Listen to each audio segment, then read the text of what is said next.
Caval धाम की जय। जगत गुरु श्री देवाचार्य महाराज की जय। सत्केवल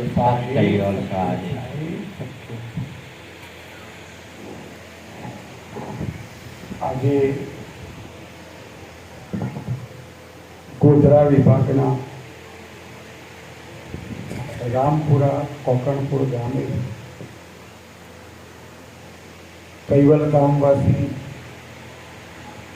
નિરંજનભાઈ દયાભાઈ ના કૈવલ ધામવાસ નિમિત્તે ગુરુગાદીના નિયમ પ્રમાણે લઘુને બી પારાયણનું આયોજન કરવામાં આવ્યું છે. નિરંજનના ભાઈના પરિવારમાં તેમના દીકરા રાજકુમાર, તેમના માતૃશ્રી જિજ્ઞાબેન, એમના ધર્મપત્ની રિયાબેન, એમનો દીકરો માનવિક તથા ગામના ભક્તો તમારા ગોવિંદભાઈ, રાકેશભાઈ, બીજા બધા ભક્તોની ભાવનાથી, ગામના તમામ ભક્તોની ભાવનાથી આજે લઘુનેમી પારાયણનું આયોજન કરવામાં આવ્યું છે. લઘુનેમી પારાયણ શા માટે? તો કોઈ પણનું જ્યારે મરણ થાય ત્યારે સમાજના રિવાજ પ્રમાણે મરણોત્તર ક્રિયાઓ કરવામાં આવતી હોય છે. એટલે મરણોત્તર ક્રિયાની અંદર કોઈ સજા પડે, કોઈ ગાયોને દાન આપે, કોઈ બ્રહ્મભોજન કરાવે, આવી બધી કેટલાય પ્રકારની ક્રિયાઓ થતી હોય છે. એટલે એ ક્રિયાઓ કરવાથી એક સારું કર્મ બને અને સારા કર્મનું ફળ એ આપણને સારું કર્મ વૈભવી સુખ મળે. અને વૈભવી સુખ મળે તો સુખ સાહેબી એટલે કે ગાડી, વાડી, સંપત્તિ, બેંક બેલેન્સ, મિલકત, આ બધું ભેગું થાય. કારણ કૈવલ કરતાનો કાયદો છે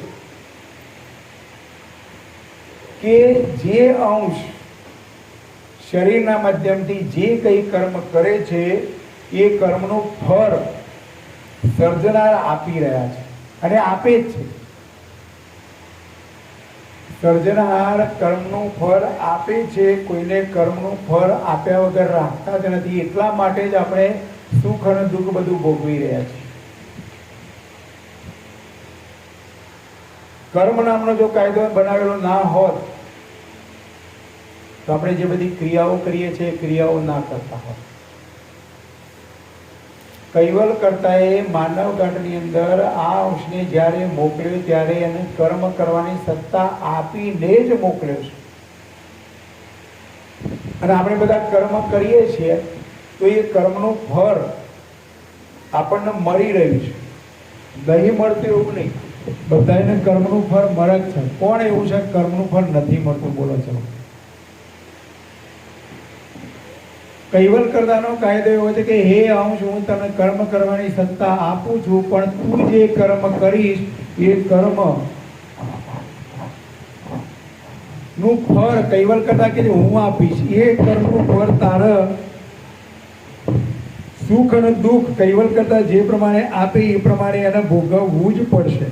ભોગવ્યા વગર છૂટકો નથી. અને એ પ્રમાણે ચાલ્યા જ કરે છે. વિચાર દ્રષ્ટિથી તમે વિચાર કરો કે જે અંશ શરીરના માધ્યમથી જે કંઈ કર્મ કરે એ કર્મ પ્રમાણે એને ફળ એનું મળે જ છે. અને એ બારોબારનો વહીવટ સર્જનારે ગોઠવી દીધો છે. ત્રીજો સિદ્ધાંત બનાવ્યો છે કે હે અંશ, તું જે કર્મ કરે તમામ કર્મ આ અંશની અંદર જ લખાઈ જાય, બીજા ક્યાંય લખાય જ નહીં. વિશાળ દ્રષ્ટિથી વિચારજો. સારું કરીએ, ખોટું કરીએ, ચોરી કરીએ, લૂંટફાટ કરીએ, ગમે તે કર્મ કરશું જ. કર્મનો અર્થ થાય ક્રિયા, કોઈ પણ કાર્ય કરવું. અને એ ક્રિયા કરવાથી જે કર્મ થશે એ કર્મનું પોટલું આ અંશની સાથે આવશે. બાકી જ્યારે આપણે જન્મ્યા ત્યારે બંધ મુઠ્ઠીએ આવ્યા હતા અને જઈશું ત્યારે ખાલી હાથે જવાના, સાથે કશું આવવાનું નથી, આવશે પણ નહીં. તો સાથે શું આવશે? તો આપણો સારો અને ખોટો જે કર્મ કરેલો હશે એ કર્મ જ આપણી સાથે આવશે, બીજું કશું સાથે આવશે નહીં. એટલે આપણા બધા એને વિશાળ દ્રષ્ટિથી સમજવાનું છે કે આપણે શું કરીએ તો આપણા હાથે સારો કર્મ જ થાય, દુષ્કૃત કર્મ થાય જ નહીં એવા પ્રયત્નો આપણે કરવાના છે. અને ચોથો સિદ્ધાંત છે કર્મની બાદબાકી થતી નથી, કર્મનો સરવાળો જ થાય છે. આપણે તો એવું માની લીધું કે સારું ખોટું કંઈક કર્મ કર્યું છે ને હવે ગામ જમાડી દો એટલે હરખું થઈ જાય, પણ ના થાય. સારું કર્મ કર્યું એટલા સુખના દાડા અને ખોટું કર્મ કર્યું એટલા દુઃખના દાડા. આવે છે કે નહીં આવતા? સારો કર્મ કર્યો હોય તો પહેલો દસકો સારો હોય, પાછો ખોટો કર્મ કરીએ તો વળી પાછો 5 વર્ષ દુઃખનો આવે, વળી પાછો સારો કર્મની લાઈન ચાલુ થાય એટલે પાછો 10 વર્ષ સારો આવે, અને વળી પાછો દુઃખના દાડા આવે, અને બધી બાજુથી દુઃખના દાડા આવે. એટલે અમારી બહેનો કહેતા જોવડાવો, જોજો જોવડાવવાનું અત્યારે વધારે ચાલે. અને જોવડાવવામાં ભૂવાને બોલાવવું પડે, ભૂવાને બોલાવો એટલે ભૂવો તો કહે છે કે તમારા જે જતા રહ્યા છે એ થયા છે અને ખેતરમાં ફરે છે, તમે આમ કોઈનાથી ના બીવો પડે, તમારા થયા છે એવું કહે ને તો જ બીવો પડે. એટલે કહે છે કે ગોગ મહારાજનું મંદિર બનાવવું પડશે અને એમને ઠેકવાના બેહારવા પડશે. પણ ના, યાદ રાખો કર્મનો સિદ્ધાંત જ કામ કરી રહ્યું છે, કોઈનું એ આમાં ચાલતું નથી. યાદ રાખો, કૈવલ કરતા એ દરેક અંશને કર્મ કરવાની સત્તા આપેલી છે અને એ પ્રમાણે આપણે બધાએ જેવું કર્મ કરીએ એ કર્મ પ્રમાણે મારા તમારા બધાના સુખ અને દુઃખ ભોગવવું જ પડશે. બીજો શું કરી રહ્યો છે એ ના જોવાનું, હું શું કરી રહ્યો છું એટલું જ જોવાનું. આપણા બધાની ટેવ કેવી પડી ગઈ છે, બીજો શું કરી રહ્યો છે એ આપણને દેખાય છે, આપણું કરેલું આપણને દેખાતું નથી. સમજણ ના ઘરમાં આવી જાઓ બસ. અને આવી સમજ હશે તો કોઈ દિવસ દુઃખના દાડા આવશે નહીં. અને કદાચ માનો કે આપણું કોઈ પૂર્વજન્મનું દુષ્કૃત કર્મ હોય અને દુઃખ આવી જાય તો ડરવાનું એ નહીં. એ વખતે પરમ ગુરુની ઉપાસના કરો, એમને યાદ કરો અને કાલાવાલા કરો કે એ માલિક તમારા કાયદા પ્રમાણે મારા થાય કોઈ ખોટું કર્મ થઈ ગયું હશે એટલે તમે આ દુઃખરૂપી પ્રસાદી આપી છે એટલે હું એ પ્રસાદી ભોગવવા માટે તૈયાર છું, એવી પ્રાર્થના કરો. તો કદાચ ગુરુ મહારાજ ચોક્કસ આપણો કર્મ માફ કરી દેશે. અને કર્મ માફ થઈ ગયો એટલે એ અંશ નિર્મળ બની જાય છે. અને અંશ આવ્યો ત્યારે નિર્મળ હતો અને જાય ત્યારે નિર્મળ બનશે તો જ એને કૈવલ કરતાનું ધામ એટલે કે જે ઘેરથી આવ્યો છે એ ઘર એને મળશે. એટલે સમજણના ઘરમાં આવો, બસ બીજી કોઈ વાત નહીં. આપણા બધા એની ભૂલો કેવો પડી ગઈ કે બધાએ મારું તારું કરીએ છીએ. બોલો કરીએ છીએ કે નહીં કરતા? મારું તારું, અમારું તમારું, ભગવાનોમાં અમારા ભગવાન તમારા ભગવાન. થયું છે કે નહીં થયું? ઘરનો ઝઘડો હોય એમાં તો મારું તારું હોય, હાહુઓનો ઝઘડો હોય એમાં મારું તારું હોય, બે ભાઈઓને સંપત્તિ વેચવાની હોય એમાં એવું થાય કે મારે ઓછી આવીને તને વધારે આપીને, ખેતરની વેચણીમાં એવું થાય તારે મોટું ખેતર આવ્યું ને મારે નાનું આવ્યું. અહીંયા પરમ ગુરુ શું કહી રહ્યા છે કે હે અંશ, જો સમજો ધ્યાનથી, પરમ ગુરુ કહી રહ્યા છે, હું નહીં કહેતો. હે અંશ, કશુંએ મારું એ નથી ને કશુંએ તારું નથી, બધું એ સર્જનહાર છે. સર્જનારે ઉત્પન્ન કરેલું છે. તારે તો માત્ર આ શરીર છે ત્યાં સુધી ભોગવવાનું છે, મોજ મજા કરવાની છે, આનંદ કરવાનો છે અને પરમ ગુરુનું માલિકનું ભજન કરવાનું છે. કારણ આપણે બધા શું કરીએ છીએ? મારું તારું, અમારું તમારું. આ મારું તારું આવ્યું કેટલા છે કોઈને ખબર છે? આ મારું ને તારું ને અમારું ને તમારું ક્યારથી આવ્યું છે? મૂળમાંથી ચાલી આવ્યું છે. મૂળમાંથી એટલે ક્યારથી? તો સૌ પ્રથમ સૃષ્ટિના સર્જનારે પોતાના શુદ્ધ સત સંકલ્પની અંદર અરૂપ 84 તત્વો બનાવ્યો. અરૂપ 84 તત્વોનું મિશ્રણ કર્યું એટલે 18 લાખ પ્રકારના અંકુર બીજ બન્યા અને 66 લાખ પ્રકારના બિંદુ બીજ બન્યા. બે અરૂપ તત્વો મિશ્રણ થાય એટલે સ્વરૂપવાળી વસ્તુ બની જાય. સર્જનાને બનાવી ના પડે, બની જ જાય. આવી અજાયબી વાળી રચના સૃષ્ટિના સર્જનારે કરી અને ગાંઠ ભાવ પેદા કરવા માટે અંકુર બીજ અને બિંદુ બીજ બનાવ્યા. અને અંકુર બીજમાંથી વનસ્પતિ ગાંઠ અને બિંદુ બીજમાંથી હાલતા ચાલતા ગાંઠો. પેલા વનસ્પતિ ગાંઠો એ સ્થાવર ગાંઠ કહેવાય અને જે 66 લાખ પ્રકારના ગાંઠો એ હાલતા ચાલતા ગાંઠો બનાવ્યા. એમાં મનુષ્ય ગાંઠ ઉત્તમમાં ઉત્તમ બનાવ્યો.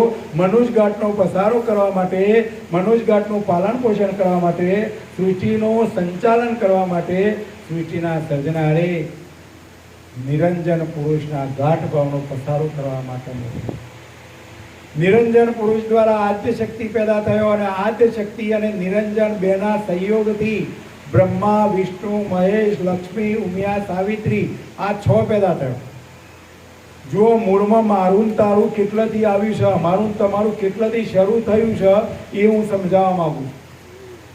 તો સૃષ્ટિના સર્જનારે સૌ પ્રથમ નિરંજન પુરુષ એટલે કે પુરુષ તત્વ અને આદ્ય શક્તિ એટલે પ્રકૃતિ તત્વ, આ બે તત્વો આ ગાઢ ભાવની અંદર નિરંજન પુરુષ અને પ્રકૃતિ તત્વ ભાવની દ્રષ્ટિએ જોવા જઈએ તો પુરુષ તત્વ અને પ્રકૃતિ તત્વ આ બંનેના મિશ્રણથી બ્રહ્મા, વિષ્ણુ, મહેશ રજોગુણ, સત્વગુણ અને તમોગુણ.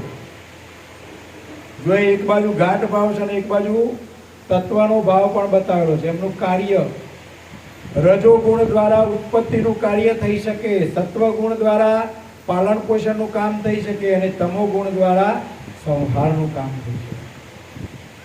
બ્રહ્માનું કામ ઉત્પત્તિનું, બ્રહ્માના એક પુત્ર પેદા થવા લાગ્યા.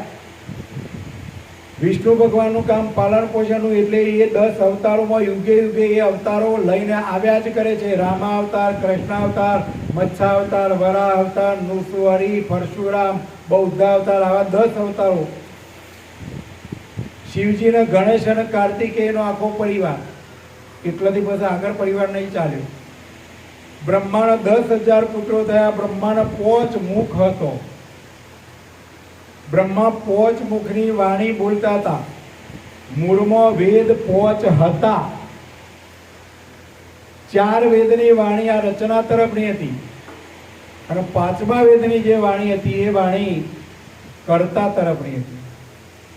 હું કોણ, મારા કર્તા કોણ, હું ક્યાંથી આવ્યો, શરીર છોડીને ક્યાં જવાનો, આ સૃષ્ટિ કોને ઉત્પન્ન કરી, કઈ રીતના ઉત્પન્ન કરી, આ તમામ હકીકત 5મા વેદની અંદર આ જ્ઞાન હતું. અહીંયા થયું કેવું કે બ્રહ્માના 10,000 પુત્રો પેદા થયા પણ બધાએ 4 વેદો ભણ્યા પછી 5મા વેદનો જે અભ્યાસ કરે એ આ માયામાં આવે નહીં. બધાએ કર્તાના ધામમાં જતા રહે, કોઈ માયામાં ના આવે. અહીંયા આદ્ય શક્તિને સર્જનહારે કૈવલ કરતા એ કામ સોંપેલું. નિરંજન પુરુષ અને આદ્ય શક્તિને માનવ ગાંઠનો પસારો કરવાનો. બ્રહ્માના 10,000 પુત્રો થયા. હવે માનવ ગાંઠનો પસારો થતો નથી એટલે આદ્ય શક્તિએ શિવજીનો હુકમ કર્યો. શિવજીનું કામ સંહાર કરવાનું. બ્રહ્માના 5મા મુખનું છેદન કરાવ્યું એટલે 5મો વેદ મૂળમાંથી બંધ થઈ ગયો. જોજો વિશાળ દ્રષ્ટિથી ધ્યાનથી આ શબ્દો સોંપરજો કે મૂળમાં શું સ્થિતિ હતી અને જાણવું જરૂરી છે. જાણશું તો આપણા મનની અંદર જે ભ્રમણા હોય, જે શંકા હોય, જે મારાપણાનો દાવો હોય એ બધું જ સમજણના ઘરમાં આવી જશે. એટલે બ્રહ્માના 10,000 પુત્રો પેદા થયા. બધાએ કર્તાના તપમાં જતા રહ્યા. પછી આદ્ય શક્તિએ 5મા મુખનું છેદન કરાવ્યું એટલે 5મો વેદ બંધ થઈ ગયો. 4 વેદ જ વધ્યા અને 4 વેદ વધ્યા પછી બ્રહ્માના મનુ અને સતરૂપા 2 થયો. આપણે મનુ ભગવાન કહીએ છીએ. આ મનુ અને સતરૂપાનો 5મો વેદ ભણવા ન મળ્યો એટલે મનુ અને શતરૂપા મારું ને તારું મારું મારું કરવા લાગ્યો, અને એ મારું ને તારું મનુ અને શતરૂપાથી શરૂ થયું છે. એટલે મનુ અને શતરૂપામાંથી માનવઘાટનો એટલો બધો પસારો થયો કે એમાં હિન્દુ, મુસ્લિમ, શીખ, ઈસાઈ, યહૂદીઓ, મોગલો, બૌદ્ધો આ બધા જેમ જેમ માનવઘાટનો પસારો થયો એમ એમ આ બધા વિભાજનો થયા, અને જેમ જેમ વિભાજનો થયા એમ મારું ને તારું અમારું ને તમારું ચાલ્યા જ કરે છે. આજે કોઈ છોડવા માટે તૈયાર નથી. પણ અહીંયા પરમ ગુરુ કહી રહ્યા છે કે તું આજે ન છોડે તો કાલે ના છોડે તો શરીર છોડે, તારે આ બધું છોડવું તો પડશે. વિચાર દ્રષ્ટિથી વિચારો. છોડ્યા વગર મારે કે તમારે કોઈને છૂટકો નથી. તો પરમ ગુરુ કહે તમને આ શરીર હયાત છે, સમજવાનું છે, જાગ્રત છે, યુવાની છે, અને હું તમને સમજાવી રહ્યો છું કે ભાઈ આજે ના સમજો તો જ્યારે શરીર છોડશો એ દાડે છોડવું પડશે. એના કરતો અત્યારે સમજણના ઘરમાં આવવાનું કઈ કે થોડું ઘણું એ છોડવાનો પ્રયત્ન કરો. બસ છોડ્યા વગર તો છૂટકો જ નથી. અને પરમ ગુરુ કહી રહ્યા છે કે ભાઈ મારું ને તારું આ બે શબ્દોને છોડી દેશો તો કોઈ પણ જાતનો ઘરમાં ઝઘડો ના રહે, કુટુંબમાં ઝઘડો નહીં થાય, ગામમાં ઝઘડો નહીં થાય, સમાજમાં ઝઘડો થશે નહીં. બસ વિચાર દ્રષ્ટિથી વિચારવાનો પ્રયત્ન કરો. આ તો બધા અમારું તમારું કરી રહ્યા છે. પરમ ગુરુ કહે છે કશું એ મારું નથી, કશું એ તારું નથી, બધું એ સર્જનહારે રચેલું. તમામ દેવી દેવતાઓ, ઈશ્વરી અવતારો બધા એક જ સર્જનારથી ઉત્પન્ન થયેલા છે. આપણે બધા સામાન્ય અંશ છીએ.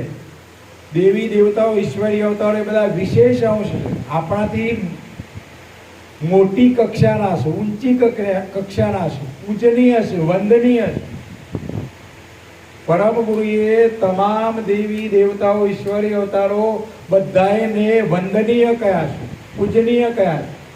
કારણ સૃષ્ટિના સર્જનારે એમને બધાને દરેકને કામ સોંપેલું છે. નિરંજન સૃષ્ટિનો પસારો કરવાનું કામ, આદ્ય શક્તિનો માયાનો પસારો કરવાનું કામ, બ્રહ્માનો ઉત્પત્તિનું કામ, વિષ્ણુ ભગવાનને પાલન પોષણનું કામ, શિવજીને સંહાર કરવાનું કામ, સૂર્યદેવને પ્રકાશ આપવાનું કામ, ઇન્દ્રદેવને વરસાદ વરસાવવાનું કામ, ચંદ્રદેવને શીતળતા આપવાનું કામ, દરેક દેવોને એક એક કામ સોંપ્યું છે. અને બધા એમનું કાર્ય કર્યા કરે. અને આ બધી જે રચના છે, જે બધું એ આ કૃત છે, એ રચનાથી સૃષ્ટિના સર્જનાર ન્યારા છે. કૈવલનો અર્થ શું થાય? કૈવલ નામનો કોઈ ફોટો નથી, કૈવલ નામના કોઈ ગુરુ નથી, કૈવલ નામનો કોઈ વ્યક્તિ નથી. કૈવલ એ કોઈનું નામે નથી, કારણ કે નામ હોય એનો તો નાશ થાય. કૈવલ એ સૃષ્ટિના સર્જનાને અંગીકૃત થતી વિશેષતા. જેમ અહીંયા મગનભાઈ માસ્તર, તો શાળામાં બાળકોને ભણાવે છે એટલે માસ્તર કહેવાય. તો મગનભાઈ એ નામ છે અને માસ્તર એ નામ છે. પણ માસ્તર શબ્દ છે એ વિશેષતા છે, અને મગનભાઈ શબ્દ છે એ શરીરનું નામ છે. એમનું શરીર પડી જાય એટલે મગનભાઈનો મરણનો દાખલો નેકરશે, માસ્તર શબ્દનો નેકરશે, કારણ કે એ અજરામર છે એટલે એ નામ ના કહેવાય.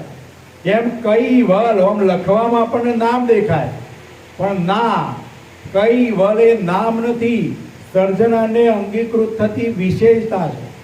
અને વિશેષતા કૈવલ વરથી રહિત, જગતથી ન્યારો, રચનાથી અલગ, કૃતથી ન્યારો. રચના રચેતા રચનાની અંદર હોય જ નહીં, સબસે ન્યારા. જો કબીર સાહેબે 3 પ્રકારના રામ બતાવ્યા. એક રામ દશરથ ઘેર ડોલે, એક રામ ગટગટ બોલે, એક રામ સકલ પસારા, અને એક રામ સબસે ન્યારા. તો દશરથ ઘેર જન્મ્યા એ વિષ્ણુના અવતાર રામ. આ શરીરનો સંચાલક અંશ છે, એને પણ કબીર સાહેબે રામ કહ્યું. અને જે સર્વવ્યાપક સુહંગ બ્રહ્મરૂપ જે બ્રહ્મ કૈવલ કરતાનું ક્ષેત્ર સર્જનાનો જે પ્રકાશ એ અકર્તા બ્રહ્મ છે, એ બ્રહ્મને પણ કબીર સાહેબે રામ કહ્યું. તો આ 3 પ્રકારના રામ તો આખું એ જગત ઓળખે છે, પણ એમને એક શબ્દ કયો, એક રામ સબસે ન્યારા. એ સબસે ન્યારા રામ કોણ? તો બીજું કોઈ જ નહીં, સબસે ન્યારા કૈવલ. કૈવલનો અર્થ થાય સબસે ન્યારા. સબસે ન્યારાનો અર્થ થાય કૈવલ.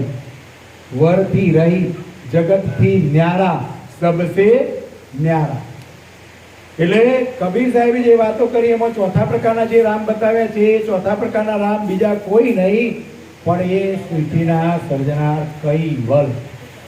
પણ જગતના જીવોને આવી સમજ નથી, અને સમજ ના હોય એટલે અમારું તારું, અમારું તમારું, મારા ભગવાન તારા ભગવાન, એ બધું ચાલી રહ્યું છે. પરમ ગુરુ અહીંયા કહી રહ્યા છે કે બધું એ સર્જનાનું રચેલું છે. તારા તો જ્યાં સુધી આ તારું શરીર છે, એ શરીરમાં 10 ઇન્દ્રિયો, 5 અંતસ્કરણો, 3 ગુણ, 3 ગણ, 72,000 નાડીઓ, આખું એ જે શરીર છે, એ શરીરના માધ્યમથી આ જે આત્મા જે અંશ છે, એ અંશનો મોજ મજા કરવાની છે, આનંદ કરવાનો છે, અને સાથે સાથે સૃષ્ટિના સર્જનહારનું ભજન કરવાનું છે. બસ આટલું કરવાનું છે. આપણે બધાએ મારું તારું મારું બોલો. હેડો હું સમજણમાં આવ્યું હોય તો મારું તારું છોડશો કે હજુ ચાલુ રાખશો? થોડું થોડું તો છોડજો, બધું નહીં. કારણ કે માયામાં છે એટલે છૂટવાનું તો નહીં, એ તો ગેરંટી આપું છું, પણ થોડું થોડું છોડવાનું. વધારે નહીં તો સવારે 1 કલાક પરમ ગુરુની ઉપાસના કરીએ, સાંજના અડધો કલાક ઉપાસના કરીએ, ગુરુવારનો એકાદ સત્સંગ કેન્દ્ર ચલાવીએ, બાલ સંસ્કાર કેન્દ્ર ચલાવીએ, ઉપાસના કેન્દ્ર ચલાવીએ, આવું કંઈક ના કંઈક ભજન કીર્તન કરીએ. જેટલો સમય આવી રીતના વાપરશું એટલો સમય આપણે માયા છૂટી. અને આવું કરીશું તો છેવટ ઘડીએ સર્જનારને યાદ કરતો કરતો, એનું રટણ કરતો કરતો માયામાંથી આપણી દ્રષ્ટિ વિમુખ કરીને માલિક સાથે જોડેલી હશે તો અખંડ સુખ મળશે. બોલો, કરવું હોય તો થાય કે ના થાય? પણ ના, કથા હોભરી છે ત્યાં સુધી આ બેટરીઓ ચાર્જ થઈ ગઈ, પણ આ ચાર્જર સત્સંગ રૂપી ચાર્જર પાછું અહીંથી જતું રહ્યું એટલે પાછી બેટરીઓ ડાઉન થઈ. એના માટે તો વ્યવસ્થા કરી જો, કથા રેકોર્ડિંગ થાય છે, યુટ્યુબની અંદર હું મૂકું છું. જ્યારે આ બેટરી ડાઉન થાય એ વખતે પાછી હોભરી લઈ ગયું એટલે બેટરી ચાર્જ થઈ જાય. ટૂંકમાં સમજણના ઘરમાં આવો, બસ બીજી કોઈ વાત નહીં. એટલે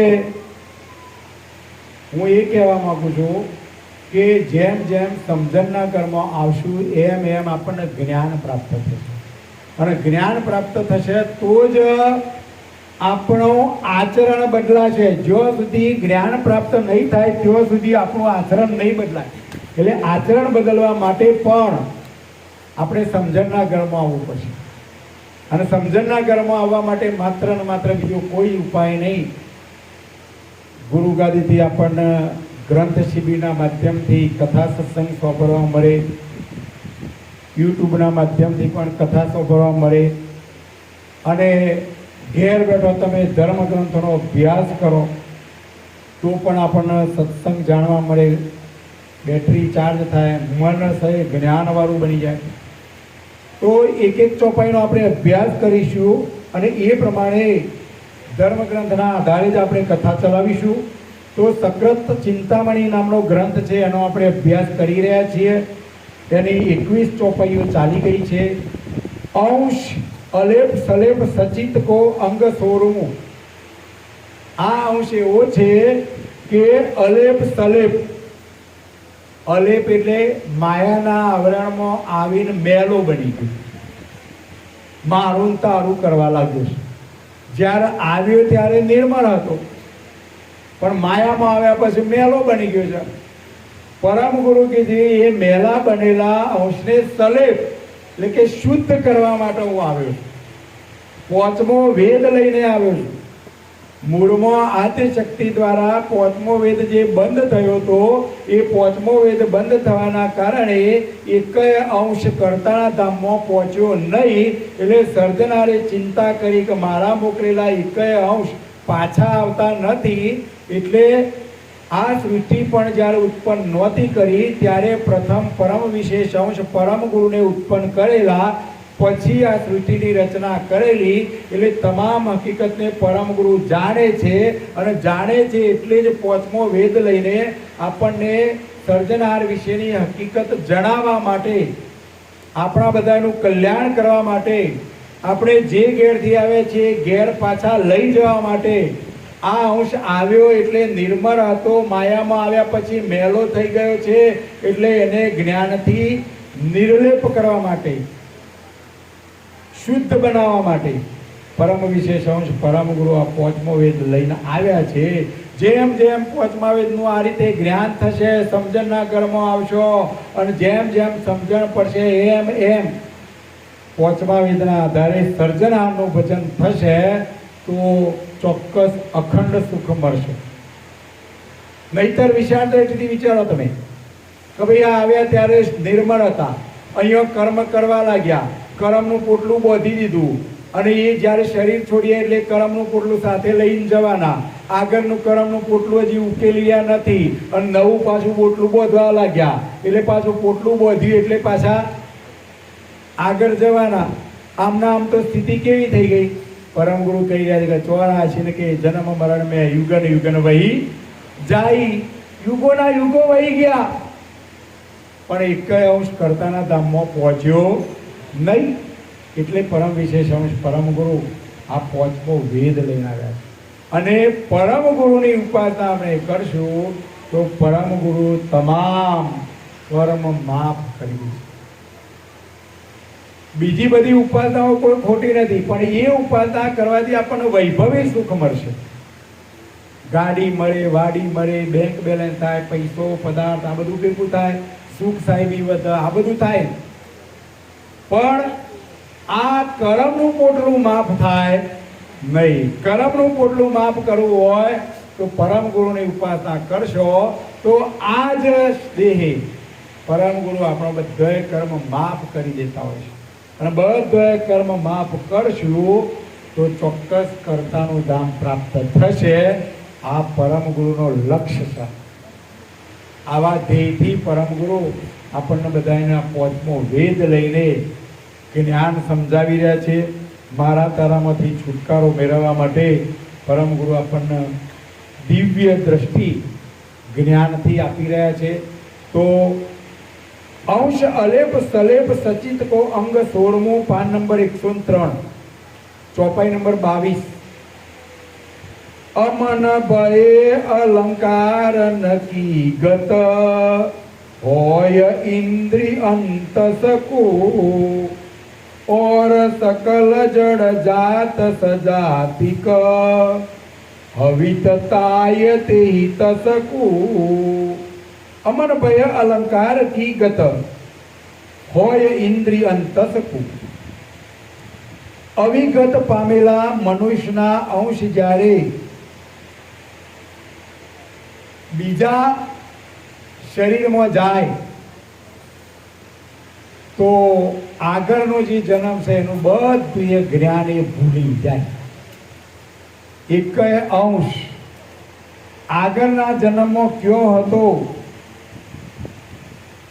અવિગત, શરીર છોડ્યા પછી આ અંશ જો એની દ્રષ્ટિ માયામાં રહી ગઈ હોય, ઇન્દ્રિયોમાં રહી ગઈ હોય, વાસનાઓમાં રહી ગઈ હોય તો એ અવગતિઓ જીવ ભૂતયોની મળે. અને કદાચ આમાં ન હોય તો એ અંશને માનવઘાટ પણ મળે. માનવઘાટમાં રહીને જે તે દેવોનું ભજન કર્યું હોય તો દેવધામ મળે, કૈવલ કરતાનું ભજન કર્યું હોય તો કૈવલધામ મળે, અને નર સારો જ કર્મ કર્યો હોય તો માનવઘાટ મળે, અને નર દુષ્કૃત કર્મ કર્યો હોય તો જેલમાં જવું પડે. માનવઘાટ સિવાયના 83,99,999 પ્રકારના ઘાટો છે, બધી એ જેલો છે. એટલે આપણે કયો જવું એ બધી સત્તા આપણી જોડે છે. જો આપણા તે દુષ્કૃત કર્મ ન થાય તો કોઈ પણ જાતનું દુઃખ ભોગવવું પડશે નહીં. એટલે મનુષ્યનો અંશ જ્યારે બીજા શરીરમાં પ્રવેશ કરે ત્યારે આગળના શરીરમાં કયો હતો, કઈ જગ્યાએ હતો, એ બધું એ જ્ઞાન એનું રહેતું નથી. ઇન્દ્રિયો, અંતઃકરણ બધાએ જડ જાતિના સ્વજાતિ તત્વરૂપ થઈ જાય છે. સર્જનારે આ શરીર આપણને મુખ્ય 5 તત્વો, 10 ઇન્દ્રિયો, 5 અંતઃકરણ, 3 ગુણ, 3 ગણ, એમ 84 તત્વોનું આ શરીર બનાવ્યું. શરીરને જ્યારે છોડીને આ અંશ જ્યારે જતો રહે ત્યારે તમામ તત્વો મહાદના તત્વો સાથે ભરી જાય છે. પણ આ ગાંઠની અંદર આપણને જે જ્ઞાન રહેલું છે એવું જ્ઞાન બીજું જ્યારે શરીર છોડશું, કયો હતા, કઈ જગ્યાએ હતા, શું કરતા હતા, એ બધું એ બીજા ગાંઠમાં જઈએ ત્યારે કશું એ યાદ રહેતું નથી. પરમ ગુરુ સમજાવી જાય. પુની પતંગ કીટ પશુ ખગહી બસત અંશ જેહિત નહીં તે ન કરે પરવેશ મનુષ્ય મેં નિજ તે નહીં ઉચર નહીં. પુની પતંગ કીટ પશુ ખગઈ વસત અંશ જેહિત નહીં. કીટ, પતંગ, પશુ, પંખી, પક્ષીઓ દરેક ગાંઠમાં જે અંશ વસે છે તે અંશ મનુષ્યના શરીરમાં પ્રવેશ કરી શકતો નથી. જો કેવી સ્થિતિ થાય છે, કારણ કે માનવ ગાંઠની અંદર કરેલું દુષ્કૃત કર્મ ભોગવવા માટે આ 83,93,999 પ્રકારના જે ગાંઠો છે એમાં 18 લાખ પ્રકારના ગાંઠો તો એવા છે કે બોલતી એ બંધ ને ચાલતી એ બંધ. વનસ્પતિ ગાંઠને એક અક્ષરે આપ્યો નથી અને ચાલવાનું એ બંધ. જો ઊભો કર્યો ત્યાંથી હાલવાનું એને કે ચાલવાનું એને. અને 66 લાખ પ્રકારના જે માનવ ગાંઠ સિવાયના હાલતા ચાલતા ગાંઠો છે એ બધાએ પરતંત્ર છે. માત્ર સર્જનારે એમને 2 જ અક્ષર આપ્યા છે. જ્યારે માનવ ગાંઠને 52 અક્ષર, હાલવા ચાલવાનું ફ્રી, સ્વતંત્રતા, જ્યારે ખાવું હોય, જ્યારે ફરવું હોય, જ્યારે ઊંઘવું હોય, બધી સત્તા આ અંશને આપી દીધેલી છે. એટલે તો માનવ ગાંઠ ઉત્તમમાં ઉત્તમ ગણાયું. કારણ આ બધી સત્તા આપી દે એટલે માનવ ગાંઠ ગોડો બની ગયો છે. પશુના જેવું જીવન જીવન. પરમ ગુરુ કે જે માનવ ગાંઠમાં મોટામાં મોટી આ ભૂલ પડી ગઈ કે એને બુદ્ધિ વધારા આપી, સ્વતંત્રતા આપી, 52 અક્ષર આપ્યા. એટલે પછી મોજ મજામાં એટલો મશગુલ બની ગયો સર્જનાર કે છે મી અને ભૂલ કરી છે કે આવી બધી છુટ્ટી આલી છે એટલે મને ભૂલી ગયો. વાત સાચી કે ખોટી? બન્યું છે કે નહીં બન્યું? ખરા જે સર્જનાર છે એને જગતના જીવો ભૂલી ગયા છે. ભૂલ થવા પાછળનું કારણ શું? કે એને સ્વતંત્રતા આપી છે, બધી જ સત્તા આપી દીધી. એટલે આ અંશ માયામાં મશગુલ બની ગયો અને મારું તારું કરવા લાગ્યો. એટલે ખરા જે સર્જનારને ભૂલી ગયો. એટલે તેના પોતાનામાં એટલે કે કીટ, પતંગ, પશુ, પંખી આ બધા ગાંઠોમાં આપણે જ્યારે જઈશું ત્યારે માનવ ગાંઠની અંદર જે કોઈ ઉચ્ચાર કરીએ, જે કંઈ બોલીએ, જે કંઈ ખાવું હોય એ કોઈ ક્રિયા બીજા ગાંઠની અંદર બની શકે નહીં. કેમ? માનવ ગાંઠની અંદર કરેલા દુષ્કૃત કર્મની જેલ ભોગવવાની. આ સર્જનારે આ રીતની જેલો બનાવેલી છે. પણ મારા જવાનિયા તો એવું માને છે કે હજુ તો ભગવાનનું ભજન કરવાની વાર છે, હજુ ઉંમર થઈ નથી. કને આ બધું જોયું? કહેનારા તો કહેતા ભલા, હમ લોગ સુનતા ભલા. બસ એક કોનો હોભળવાનો, બીજા કોને કાઢી નાખવાનો. જો આ સ્થિતિનું નિર્માણ થયું છે. યુવાનોને ખાસ કહું છું, યુવાન ભાઈઓ બહેનો, તમારા માટે એક દ્રષ્ટાંત આપું, સમજવા જેવું છે, ધ્યાનથી સાંભળજો. એક ગામ હતું, એ ગામની અંદર એક બ્રાહ્મણ રહેતો હતો. હવે બ્રાહ્મણ એટલે તો એનું માં કથાઓ કરી આવવાનું, થોડું દાન દક્ષિણા જે મળે એમાંથી એનું પેટીયું પૂરું થતું હતું. હવે એને દીકરી હતી, એમ દીકરીને પરણાવી હતી. હવે એટલા પૈસા ભેગા નહોતા એટલે દીકરીને પરણાવી હતી એટલે દીકરી માટે એને પૈસાદાર લોકો પાસે માગણી કરી કે ભાઈ તમે મને મદદ કરો.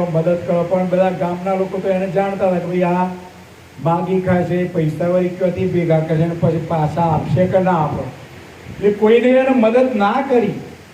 હવે કોઈને ના મદદ કરી એટલે એને છેલ્લો એવો વિચાર કર્યો કે મારા જે ગુરુ છે, ગુરુ પાંચવાને ગુરુ કોક રસ્તો બતાવશે. જો આપણે બધાએ છીએ ને બધાને ગુરુ છીએ, નહીં એવું નહીં. કારણ કે ગુરુ વગર જ્ઞાન થાય નહીં. તમારે કોઈક સારી ખેતી કરવી હોય ને તો એ ખેતી કરવા માટે એ ખેતી જેને કરેલી હોય એના પાસેથી સમજ મેળવવી પડે. નોકરી કરવી હોય તો એ જે નોકરી કરતો હોય એને પૂછવું પડે કે ભાઈ આ કંપની કેવો પગાર આપે છે, શું કરાવે છે, કેટલી નોકરી કરાવે છે. કોકે સમજ મેળવીને પછી નોકરી આપણે જઈએ છીએ. કદાચ ચોરી કરવી હોય તો ચોરી કઈ રીતના કરવી એના ગુરુની જરૂર પડે. ગુરુ વગર ચોરી એ કરાય નહીં, નહીંતર પકડી જો. એટલે પરમ ગુરુના જ્ઞાન માટે પરમ ગુરુનો ગુરુ કરવા જ પડે. એટલે પેલા બ્રાહ્મણને એમ થયું કે મારો હવે કોઈ સહાય નહીં કરતો એટલે મને ગુરુ જોડે જવા દો, ગુરુ કોક રસ્તો બતાવશે. ગુરુના જોડે જો સંત હતા, એ સંત એના ગુરુ હતા. ગુરુ જોડે ગયો તો ગુરુએ કહ્યું કે હું જ મારું બધું કથાઓ કરી પૂરું કરું, ભૂલતા ન ક્યાંથી આપું, પણ હા હું એક રસ્તો બતાવું છું. સંતને કહી, સંતે પેલા એના શિષ્યને કહ્યું કે હું એક રસ્તો બતાવું, એ રસ્તા પ્રમાણે તું ક્રિયા કર. હવે પહેલાના સમયમાં રજવાડો ચાલતો હતો અને એ ગામનો રાજા હતો અને મોટો રાજ દરબાર ચાલતો હતો. હવે એ રાજ દરબારમાં એને કહ્યું કે તું રાજ દરબારનો મેઇન દરવાજો છે, એ દરવાજા જઈને તારા હું કહું એટલો મંત્ર બોલવાનો. કયો મંત્ર બોલવાનો? પેલા ગુરુએ મંત્ર શીખવાડી દીધો. आगे वाली छोड़ दे, पीछे वाली छोड़ दे, बीच वाली पकड़ ले. बस આટલું જ બોલવાનું. પેલો કે આટલું બોલવાથી મને પૈસા? ગુરુ કીધું તારે કર તો ખરો, તારા દીકરી પરણી જશે, જોજે, હું તને ચોક્કસ કહું છું. બ્રાહ્મણને કહ્યું કે તારા કોઈ પૈસા જ નથી આપતું, તું તારો ગુરુ કિસીમ કરવામાં શું હતો છે? તો રાજાના દરબારમાં ગયો. દરવાજા આગળ જઈને જ બોલવા માંડ્યો, आगे वाली छोड़ दे, पीछे वाली छोड़ दे ને बीच वाली પકડ લે. આવું બધું બોલ્યા જ જાય છે અને બોલ્યા જ જાય છે. ત્યો રાણીનો આખો એ દરબાર નીકળ્યો. ત્યો પહેલી આગળ દાસીઓ, વચ્ચે રાણી અને પાછળ પાછી દાસીઓ. કારણ કે રાજ દરબારમાં તો આ રીતની સ્થિતિ હોય. અત્યારે કદાચ મુખ્યમંત્રી નીકળતા હોય તો એ આગળ સંરક્ષણની ગાડી હોય, પાછળ હોય ને વચ્ચે મુખ્યમંત્રી હોય. એમ પહેલાંના સમયમાં રાજ દરબારમાં રાણીનો જ્યારે જુલુસ નીકળે ત્યારે દાસીઓ પહેલી આગળ હોય, પછી વચ્ચે રાણી હોય અને પાછળ પાછી દાસીઓ હોય. આ રીતના આખું જુલુસ નીકળ્યું ત્યારે પેલો બ્રાહ્મણ તો બોલે છે, આગે વાલી છોડ દે, પીછે વાલી છોડ દે, બીચ વાલી પકડ લે. દાસીઓએ હોબળ્યું, રાણીએ હોબળ્યું, પાછળવાળી દાસીઓએ હોબળ્યું. આ તો ચમક્યા. દાસીઓ કી છે આ તો આગળવાળી જે દાસીઓને છે એમને છોડવાનું કહે છે, પાછળવાળી છોડવાનું કહે છે અને બીચવાળી રાણીને પકડવાનું કહે છે. બધાને એમ થયું કે આ તો બ્રાહ્મણ છે, રાણી પકડી જશે, એના ઘેર લઈ જશે. આ ફરિયાદ હતી તે રાજાને પહોંચાડી, પ્રધાન દ્વારા રાજાને પહોંચાડી. તો રાજા કહે છે આ બોલનાર કોણ? બોલનારને અહીંયા પકડી લાવો, જેલમાં પૂરી દો. તો પેલા બ્રાહ્મણને ત્યાં રાજા જોડે લઈ ગયા.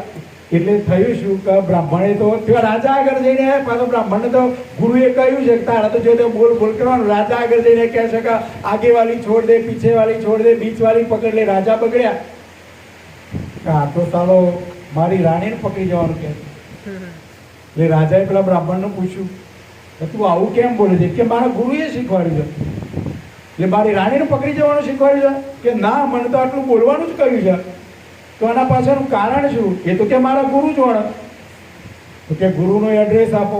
પ્રધાનને મોકલ્યા, ગુરુને પકડી લાયા. કે એટલે પેલા સંતને પકડી લાયા. પછી કહ્યું રાજાએ કે તમે આને આવું કેમ શીખવાડ્યું? રાજાને પછી ગુરુએ ઉપદેશ આપ્યો, જુઓ આની અંદર રહસ્ય ભરેલું છે. મેં તો એને એ સમજાવ્યું હતું કે આગળની જે જવાની છે એને તું છોડી દે, પાછળની જે જવાની છે એને છોડી દે, અને વચ્ચેની જે જવાની છે એમાં તું માલિકનું ભજન કર. એવો મારો લક્ષ્ય છે કે આગળની જિંદગી આપણી 1 થી 20 વર્ષ રખડપટ્ટીમાં ગઈ, ભણવામાં ગઈ 25 વર્ષ સુધી, અને 25 થી 50 વર્ષ આપણે કમાવાનો સમય છે, અને 50 થી 60 પછી ઉપરની જે જિંદગી છે એમાં તો બેસાય નહીં, સંભળાય નહીં, દેખાય નહીં. એટલે ભજન કરવાનો જે સમય છે એ 25 થી 50 વર્ષનો સમય છે. એટલે આગળનો એ સમય છોડી દો, પાછળનો એ છોડી દો, વચ્ચેના સમયની અંદર ભજન કરવાનું છે. તારે પેલા રાજાને જ્ઞાન થયું કે હે ગુરુ આવું છે, મેં તો મારી જિંદગી પણ આગળ રમતમાં કાઢી, અને આ વચ્ચે તો હું આ રાજ દરબારમાં આ બધા કાવા દાવામાં મારી જિંદગી પૂરી થઈ, અને પાછળની જિંદગી તો મારું ગળપણમાં જ હશે. તો રાજાને તો જ્ઞાન થયું. જ્ઞાન થયું એટલે તો પેલા બ્રાહ્મણને બોલાવ્યો કે બોલ, તું આ બોલ્યો એના કારણે મને જ્ઞાન થયું છે, અને આ ગુરુનો પણ મેળાપ થયો, તારે શું તકલીફ છે? એ પેલો બ્રાહ્મણ કે મારા દીકરી પરણાવી છે. પ્રધાનને કહ્યું કે આને જે જરૂર છે એનાથી ડબલ આપી દો. ગુરુના એક આવા મંત્રથી પણ પેલા બ્રાહ્મણની દીકરી પરણી ગઈ.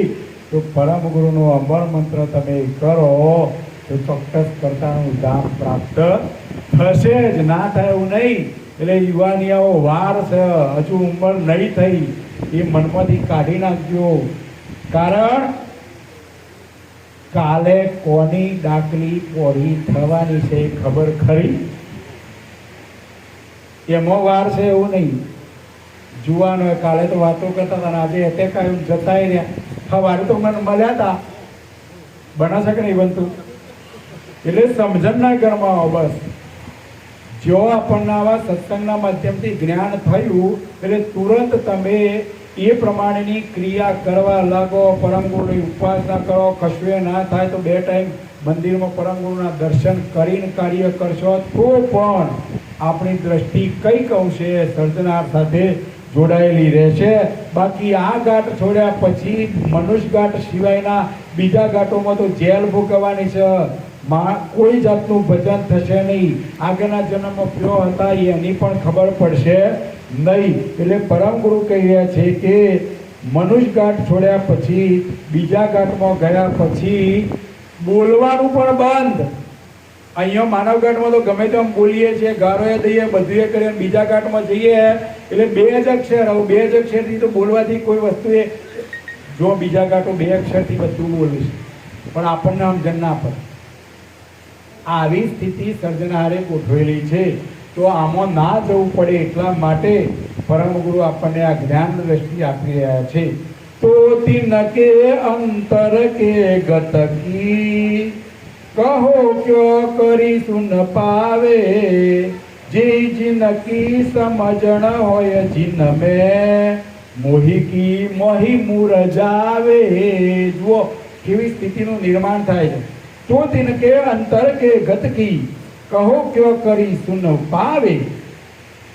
તો પછી બીજા ઘાટની આ ઘાટમાં ખબર ના પડે તો અંશોના અંતરની ગતિને કેવી રીતે સોંભળી શકાય? બીજા ઘાટમાં ગયા પછી તમે શું બોલી રહ્યા છો એ બીજો માણસ કઈ રીતે સોંભળી શકે, કઈ રીતે સમજી શકે? તેથી જે ઘાટની જે સમજ હોય તે જ ઘાટોમાં અંદર ને અંદર બુજાઈ જાય. ચકલી હોય તો એ ચી ચી કરે તો બીજી ચકલીઓ સમજી શકે, પણ આપણે સમજી શકીએ નહીં. એમાં ને એમાં એમનું આયુષ્ય પૂરું થઈ જાય. આપણને માનવ ઘાટ મળ્યો છે, દેવોથી પણ દુર્લભ માનવ ઘાટ છે. દેવો માનવ ઘાટ માગી રહ્યા છે, ત્યારે આપણે આપણા માનવ ઘાટને બગાડી નાખ્યો છે. એને સાર્થક બનાવો. કેટલું જીવ્યા એ મહત્વનું નથી, પણ કેવું જીવ્યા. કદાચ આપણું શરીર પડી જાય તો પણ આપણને કોઈક યાદ કરે એવું જીવન જીવ્યું. ના, હું હોય તો જ આ બધું થાય, મારા વગર તો કશું થાય જ નહીં. અહમ આવી જાય. પણ ના, આ સમજણના ઘરમાં આવી અને અહમ છોડવાનો, દાસત્વ ભાવ રાખવાનો, મારું તારું છોડવાનું અને સહનશીલતા રાખવા, ગમ ખાવાનું રાખો, સમજણના ઘરમાં આવો, મારું તારું છોડી દો, સ્વાર્થનો ભાવ છોડી દો, પરમાર્થનો ભાવ રાખો, વિશાળ દ્રષ્ટિ બનાવો. આપણા બધાની દ્રષ્ટિ જે છે ટૂંકી છે અને ટૂંકી દ્રષ્ટિના કારણે આપણે ઝઘડા કરીએ છીએ. પણ મારા બોલવાથી, મારા કહેવાથી સામેના વ્યક્તિ દુઃખી થશે. વિશાળ દ્રષ્ટિથી વિચાર કરો.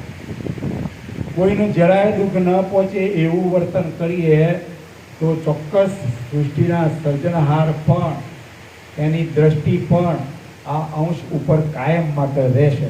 એટલે માનવ ઘાટ ભર્યો છે એને સાર્થક બનાવવાનો પ્રયત્ન કરો. બાકી બીજા ઘાટોમાં જશો તો ત્યોના ત્યો કર્મના બંધન પ્રમાણેનું સુખ અને દુઃખ ભોગવી અને ત્યોના ત્યો બુજાઈ જશો. પરમ ગુરુ આપણને સમજાવી રહ્યા છે. જે વિશેષ અંશ અવતારિક જ્ઞાન ધ્યાન ગમજેતા વિચરંતા જે સકલ જહાન મેં કબહુ ન હોય અચેતા. જે વિશેષ અંશ અવતારાધિક જ્ઞાન ધ્યાન ગમજેતા, જ્ઞાન અને ધ્યાનની જાણવાળા જેટલા વિશેષ કોટીના અવતારાધિક અંશો છે તેઓ સમસ્ત વિશ્વમાં વિચરતા હોવા છતાં કદાપી અચેત થતા નથી. જો સર્જનહારે મૂકેલા જે વિશેષ ગતિના અંશો એટલે કે દેવઘાટમાં આવેલા દેવો, અને આપણે બધા છીએ એ 84 લાખ પ્રકારના ઘાટોમાંના અંશ છીએ, એટલે આપણે બધા સામાન્ય અંશ કહેવાય. એટલે જે વિશેષ ગતિના અંશો છે એ કંઈક ના કંઈક આપણા કરતો અધિક જાણે છે, અને આપણે કાલે શું ખાધું હતું એ પણ આપણે ભૂલી જઈએ છીએ. વિશેષ ગતિના અંશોમાં અને આપણામાં આટલો ફરક રહેલો છે. એટલે વિશેષ ગતિના જે અંશો છે, દેવકોટીના જે અંશો છે એ કદાપી અચેત થતા નથી. એ કાયમના કાયમ જાગ્રત રહે છે. અને આપણે સામાન્ય અંશ છીએ એટલે આપણે બધું ભૂલી જઈએ છીએ. અને ભૂલવાનું કારણ બીજું કોઈ જ નહીં, આપણે અલ્પજ્ઞ અંશ છે. જે સર્જનહાર છે એ સર્વજ્ઞ છે. એટલે સર્જનાર આપણા તનકી મનકી ચિત્તકી બધાની હકીકત સર્જનાર જાણે છે, પણ આપણે સર્જનારને જાણતા નથી. આ મોટા મોટી ભૂલ પડી ગઈ. व्याघ्र वेरा मत्स्य कच्छ केतन जिन में किए प्रवेशु करित काज जे निज मतलब के भवित नहीं गतवेशु. व्याघ्र वेरा मत्स्य कच्छ तन जिन में किए प्रवेशु. વિશેષ કોટીના અંશોમાં મેં આગળ વાત કરી એ પ્રમાણે વિષ્ણુના જે 10 અવતારો એમાં એક નૃસિંહહરિ અવતાર, એક વામન અવતાર, વરાહ અવતાર, મત્સ્યાવતાર, કાચબાનો અવતાર, આ બધાએ ઘાટોની અંદર દેવો પણ જે વિશેષ ગતિના અંશો છે એ પણ એમાં પ્રવેશ કરીને એમનું જે કાર્ય કરવાનું છે એ કાર્ય કરવા માટે સર્જનારે એમને વિશેષ ગતિ આપી છે. એટલે એ ઘાટમાં જઈને પણ એ એમનું કાર્ય પૂર્ણ કરે છે, પરંતુ તેઓ જડ ઘાટની ગતિવાળા થયા નથી. આપણે બધા બીજા ઘાટોમાં ગયા તો જડ બની ગયા, અલ્પજ્ઞ બની ગયા, આગળના જન્મમાં કેવા હતા એ બધું ભૂલી ગયા. પણ જે વિશેષ ગતિના દેવો છે એ કદાચ કાચબાના ઘાટમાં કે વરાહના ઘાટમાં, એટલે વરાહ એટલે ભૂંડ, એ ઘાટમાં જાય, ગમે તે ઘાટમાં જાય, પણ એ વિશેષ ગતિના જે દેવો છે એ દેવો કશુંય ભૂલતા નથી. આટલો ફરક છે પરમ ગુરુ આપણને આપણામાં અને દેવ કક્ષાના દેવોમાં શું ફરક છે, ફરક આપણને બતાવી રહ્યા છે. એહી સામાન્ય વિશેષ અંશ કી फरक भेद भव सेती વિશેષ કો નહીં અજ્ઞ અનાદિક સમકુ સદા અચેતી એ સામાન્ય વિશેષ અંશ કી ફરક ભેદ ભવતેતી આ પ્રમાણે વિશ્વમાં થયેલા સામાન્ય અને વિશેષ કોટીના અંશોની અંદર આ રીતનો તફાવત પરમ ગુરુ આપણને બતાવી રહ્યા છે. વિશેષ કોટીના અંશોને અનાદિથી મૂળમાંથી વિશેષ કોટીના જે અંશો છે એમને અજ્ઞાન લાગુ પડતું નથી. જ્યારે આપણને કાયમ માટે અજ્ઞાનતા લાગુ પડી જાય. જો સુધી ગુરુ જ્ઞાન સમજાવે, ધર્મગ્રંથોનો અભ્યાસ કરીએ, જેટલો સમય કથામાં બેઠા એટલો સમય જ્ઞાન થાય અને કથામાંથી ઊભા થયા એટલે પાછું બધું ભૂલાઈ જાય. જ્યારે દેવો છે એમનામાં આ ફરક પડતો નથી. તદ પિતાય સામાન્ય અંશકો મિલના અંશ વિશેષો તે લખાવે કરતા આદ્યકુ કરી પરમ ઉપદેશો. તદપિતાય સામાન્ય અંશકો મિલના અંશ વિશેષ. તેમ છતાં જો સામાન્ય અંશો વિશેષ કોટીના અંશોને મળે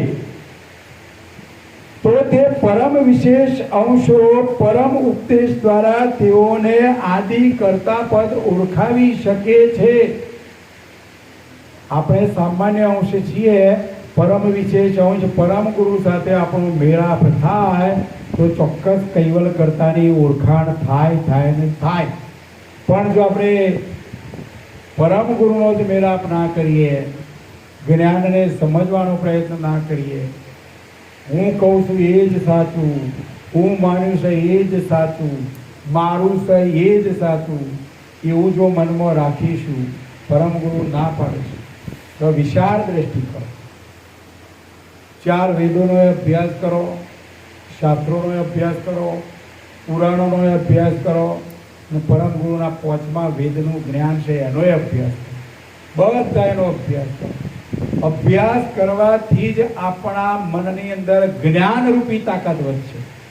અને જ્ઞાનરૂપી તાકાત જેનામાં આવી ગઈ એને પછી કોઈનો ડર રહેશે નહીં, પછી જોવડાવવાની વાત આવશે જ નહીં. સમજણના ઘરમાં આવી ગયા એટલે કોઈ પણ જાતનો ડર રહેશે. અને એ ડરમાંથી મુક્ત થવું હોય તો 5મા વેદનું જ્ઞાન જો પ્રાપ્ત થઈ જશે તો કોઈ પણ જાતનો ડર રહેવા પામશે નહીં.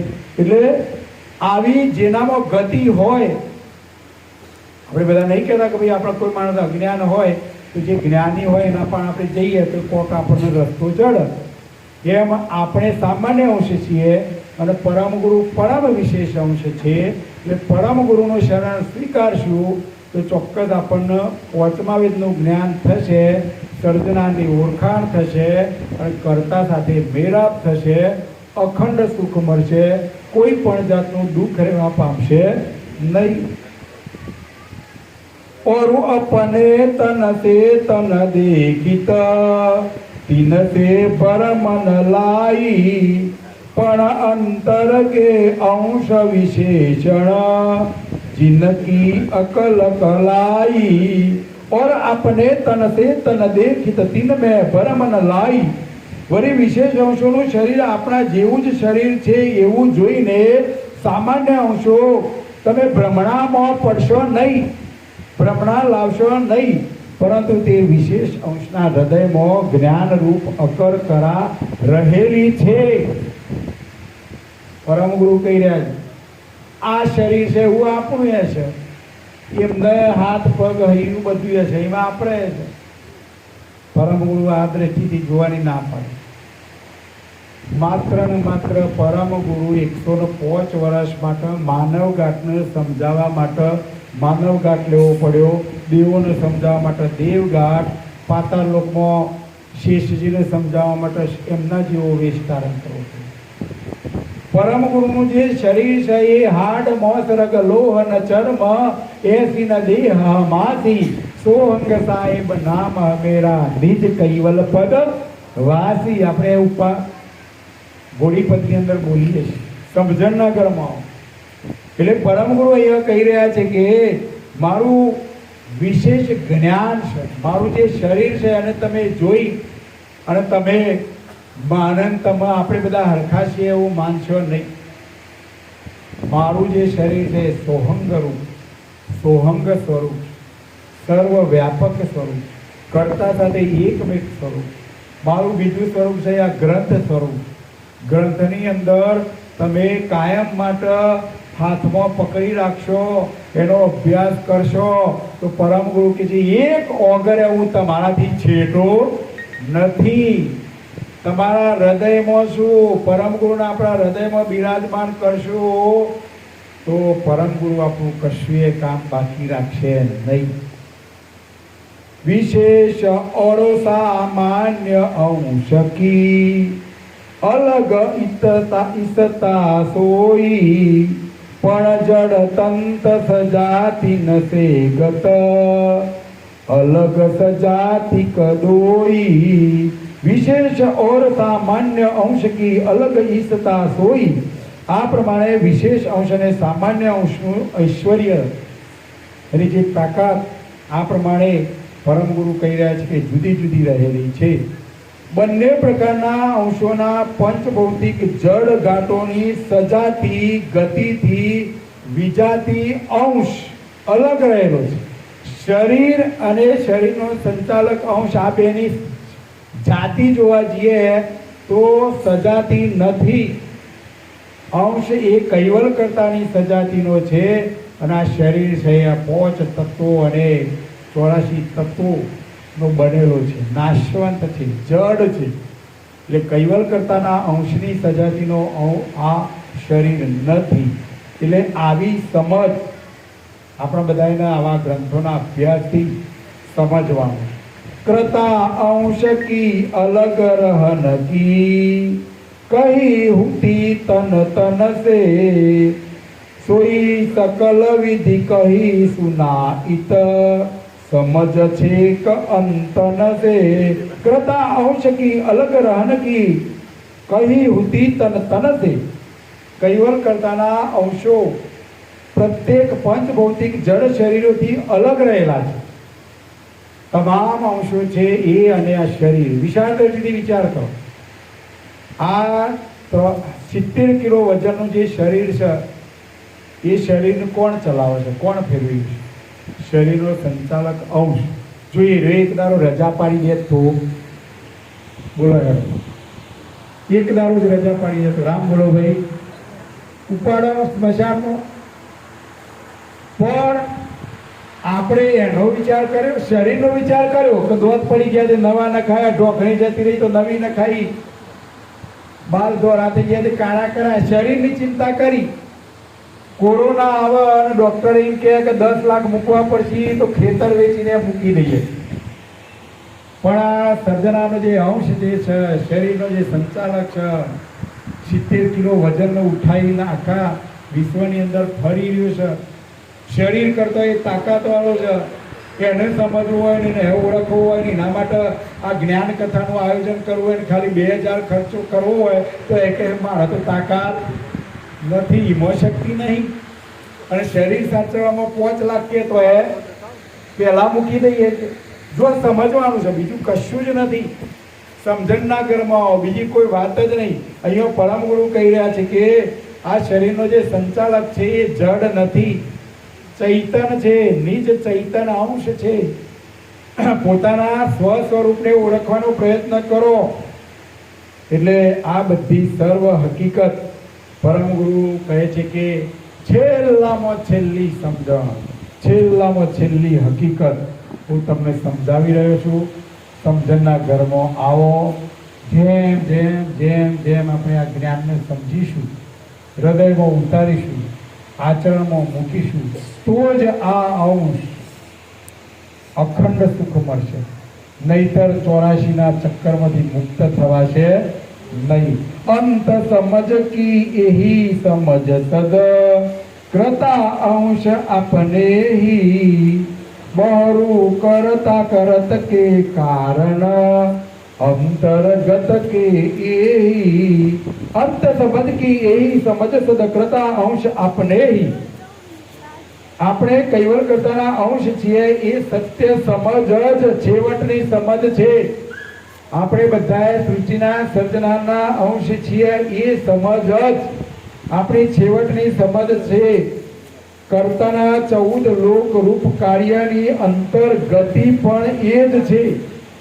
કર્તાનું જે આ 14 લોકરૂપ જે રચના છે, એ રચના પણ કૈવલ કર્તાની જ બનાવેલી છે. એટલે આવી સમજ આપણે મેળવવાનો પ્રયત્ન કરીશું. એક છેલ્લી ચોપાઈ લઈને આપણે કથાને વિરામ આપીએ છીએ. કે બજે ઈસુનો વિશેષ અંશ કી પુની સામાન્ય સમેતો એકઈ ખાન પાન દો હુનકે વસત સજાત સખેતુ. अब जे ઈસુનો વિશેષ અંશ કી પુની સામાન્ય સમેતુ. હવે વિશેષ તેમજ સામાન્ય અંશ એ બંને કોટીના અંશોનું ખાનપાન એક જ છે. આપણે 84 લાખ પ્રકારના જે ઘાટો છીએ એમનો ખોરાક, અને જે દેવઘાટમાં રહેલા જે દેવો રામ ભગવાન, કૃષ્ણ ભગવાન, બધાનો ખોરાક, રહેણી કરણી આપણા જેવો જ, બધી જ ક્રિયાઓ પરમ ગુરુ કહે છે કે આપણા જેવી છે. તેઓ એક જ સજાતિ ક્ષેત્રમાં વસેલા છે. તે વિશેની હકીકત હું તમને સમજાવવાનો પ્રયત્ન કરી રહ્યો છું. પરમ ગુરુ આપણને સામાન્ય અંશ અને વિશેષ અંશ વચ્ચેનો જે ડિફરન્ટ છે એ સમજાવી રહ્યા છે. એટલે એક એક શબ્દ પરમ ગુરુનો આપણે સમજીશું, હૃદયમાં ઉતારીશું અને એ પ્રમાણે આચરણ કરશું તો કોઈ પણ જાતનું દુઃખ રહેશે નહીં, અને કશું જ ના થાય તો કાંઈ નહીં. પણ શું કરીએ તો મારા હાથે દુષ્કૃત કર્મ ન થાય, અથવા શું કરીએ તો મારા હાથે દુષ્કૃત કર્મ ઓછા થાય, અને શું કરીએ તો મારા હાથે સુકૃત કર્મ વધારે થાય, શું કરીએ તો મારા હાથે સુકૃત કર્મ જ થાય, દુષ્કૃત કર્મ બને જ નહીં. આટલું થશે તોય આપણને વૈભવી સુખ તો મળશે, સારું સુખ. પણ એક વસ્તુ યાદ રાખો કે વૈભવી સુખ કયો સુધી? શરીર છે કયો સુધી? પછી કશું આપણું. એટલે આપણને આ જ દેહે આવા સમર્થ પરમ ગુરુ મળ્યા છે, તો પરમ ગુરુની ઉપાસના કરીએ, એમનું રટણ કરીએ, એમને યાદ કરીએ. ઉપાસનાઓ તો કરીએ જ છીએ, બીજી બધી ઉપાસનાઓ તો કરીએ છીએ, પણ જો પરમ ગુરુની ઉપાસના કરશો તો બે પ્રકારના લાભ. એક તો અનેક ગણું વૈભવી સુખ, અને સાથે સાથે અખંડ સુખ. બીજી બધી ઉપાસનાઓ કોઈ ખોટી નથી, પણ એ ઉપાસના કરવાથી માત્ર ને માત્ર વૈભવી સુખ મળશે, પણ વૈભવી સુખ છે એ નાશવંત છે, અખંડ સુખ મળશે નહીં. એટલે જેમ જેમ આપણે સમજણના કર્મો આવશું એમ એમ સર્જનાનું ભજન કરશું તો અખંડ સુખ મળશે, કોઈ પણ જાતનું દુઃખ રહેશે નહીં. आज के सत्रत स्वराज करुणेश कैवल